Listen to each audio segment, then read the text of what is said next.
Shalom, this is Levi Shore. Welcome back to Sweet Good Torah. We're going to take a look today at the building of the Chet Egel, the Golden Calf. We're going to take a look at this group called the Erev Rav, like why and how do they convince the Jewish people to build the Chet Egel, the Golden Calf. And then we're going to learn from Rabbi Elchanan Wasserman in his book Ikbata de Mashiach, the Footsteps of Mashiach, Footsteps of Messiah.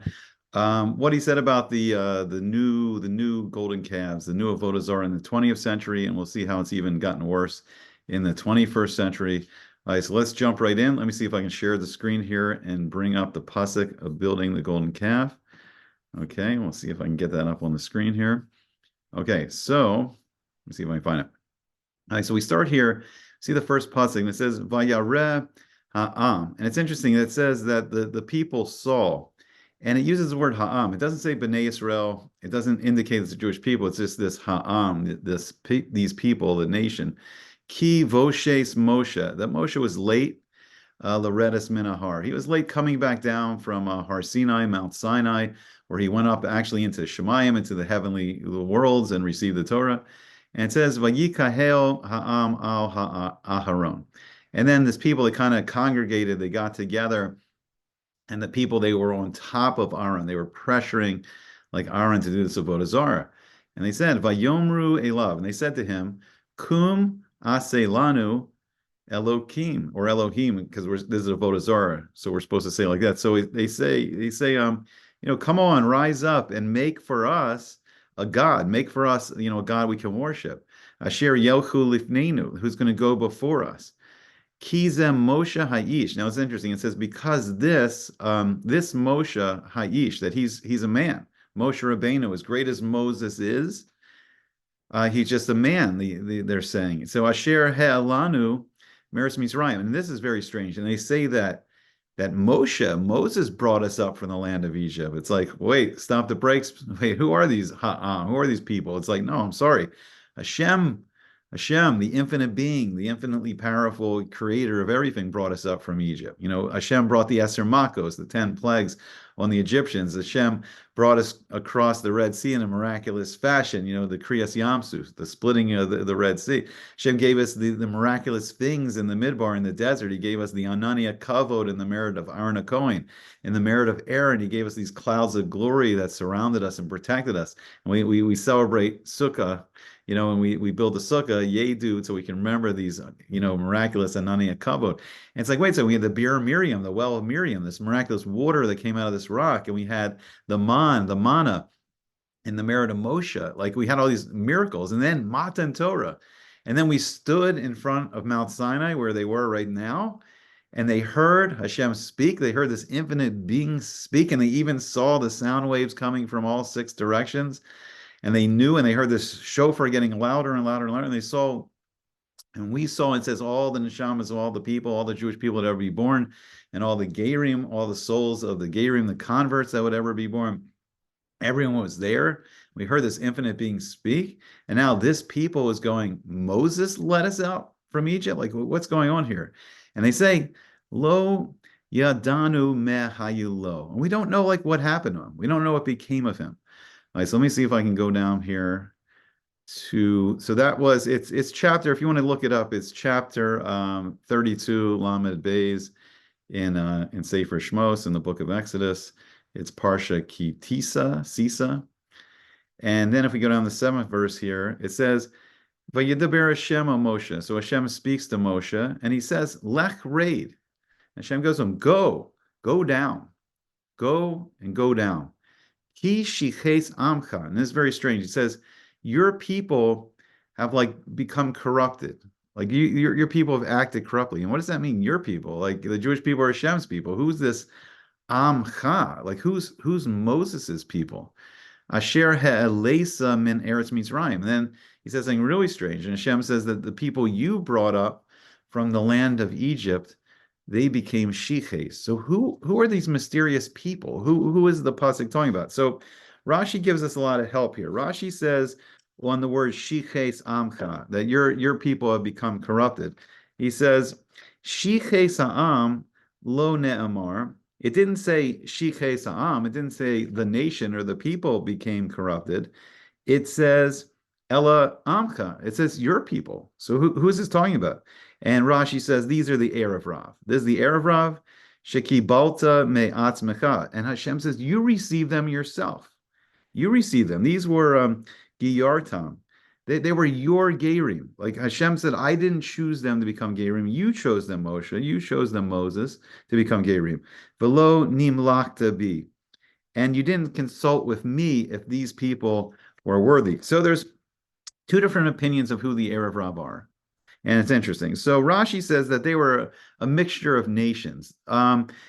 Egypt, ancient Egypt was the empire, the main empire in the world back then. So you had people from all different kinds of nations living and working in Egypt. Some were enslaved there. And when they saw the miraculous, the 10 plagues, they joined the Jewish people. They want to join the Jewish people. Now, these Erev Rav were not true, like they were not Geirei Tzedek like we received through all the generations. They're not converts that love Hashem and love His Torah and wanted to join themselves to the Jewish people. They just saw the power of Hashem and they saw the wealth go to the Jewish people, and they weren't really joining for the right reasons. So the Zohar says something even more fascinating. It says that there's different degrees of sorcerers, and that's who this Erev Rav is. And like if we look into the secret societies, they're practitioners of magic. Most muggles don't know this. But for instance, like if we look at something like Freemasonry, like you go up in degrees. Like you're first degree Mason, second degree Mason, third degree Mason. Then you go all the way up. I think their highest is 33. I don't know, all kinds of things in the secret societies, but there's different levels of sorcerers, and that's what the Zohar says the Erev Rav are. Okay, so first thing, we really question let me stop the share for a second. It's really hard for us to understand, but the generation that went out from Egypt, they're called the Dor Dea. They're called the generation of knowledge, and they accomplished things, and they had merit way beyond like anything we've accomplished so far. And it's hard, it's hard for us. Like, well, how could you stand in Mount Sinai and hear Hashem speak to you, and Moshe was bring down the luchos, the sapphire tablets, and then you're dancing around a golden calf? And who are these Erev Rav? And it's hard for us to understand. But this generation did things that we would be amazing if we could accomplish, half the things that they did. I mean, they endured 210 years of the exile in Egypt, and it was brutal. I mean, those 87 years of harsh labor, and they endured it all, and they stayed faithful to Hashem, and they came out and they elevated themselves, for the 49 days after leaving Egypt, after celebrating the first Pesach, the first Passover. And they elevated themselves to an amazing level. They saw, it says at the splitting of the Red Sea, it says they saw more than the Nevuah, more than the prophecy of Yechezkel ben Buzi, more than Ezekiel, and he saw the vision of Hashem's throne room. So we shouldn't take it lightly, what this generation and the merit. And we talked about all the miraculous things they got in the desert, so we shouldn't take it lightly. Okay, so Rabbi Elchanan Wasserman Zal, he wrote this amazing sefer Ikvasa de Mashiach, and he talks about really extraordinary things. So just if you're not very familiar with him, here, let me bring up a little bit of his Wikipedia page, if I can find this. And let me put this away, and let me see if I can bring this up. Okay, so this is should be his Wikipedia page. And he was incredible, great tzaddik, and unfortunately he was killed in Nazi Germany. But he was born, here, let me see if I can bring this all up. He was born in 1874. He was murdered. He was murdered by the Nazis, Yamach Shemam, on the 6th of July, 1941. And he was a great student of Rabbi Yisrael Meir Kagan, the Chofetz Chaim, one of the great tzaddikim of the 20th century. And it says something incredible that he said here before he was killed. Let me see if I can find it here. So he was murdered by the Lithuanian collaborators on the 12th of Tammuz, which was I think it was the 6th of July, as we said, 1941, in the 7th fort of the Kanaz fortress. I'm not exactly sure. I have to look up what that is. But he said something incredible here before he was killed. He says, in heaven, in Shemayim, it appears that they deem us to be tzaddikim, because our bodies have been chosen to atone, to do kapara for the Jewish people. Therefore, we must do teshuvah now. We must return to Hashem immediately. There's not much time. We must keep in mind that we will be better offerings, korbanos, if we do teshuvah. And in this way, we will save the lives of our brethren, our brothers overseas. Let no thought enter our minds, chas v'shalom, God forbid, which is abominable and which renders a korban unfit. We are now fulfilling the greatest mitzvah when with fire she was destroyed, meaning Yerushalayim, meaning Jerusalem, when Emperor Titus burnt down the second temple in Jerusalem. It was destroyed by fire on Tisha B'Av. And he says here, with fire Jerusalem was destroyed, and with fire, meaning the fires of the Holocaust, the fires Chas v'Shalom of Amalek, these horrible fires of the Holocaust, she will be rebuilt. The very fire which consumes our bodies will one day rebuild the Jewish people. I mean, what an incredible thing, and what courage and holiness that Rabbi Wasserman had, before he was being murdered, like in the Holocaust. Just an incredible person. So I'm going to quote you a little bit from his Ichvata de Mashiach he's talking about the Avodah Zarah, the golden calves that really people started to follow during the 20th century. And he says here, let us review all the avodas zaros, like all the strange things all the strange worships that people are doing. He says, for the last 100 years.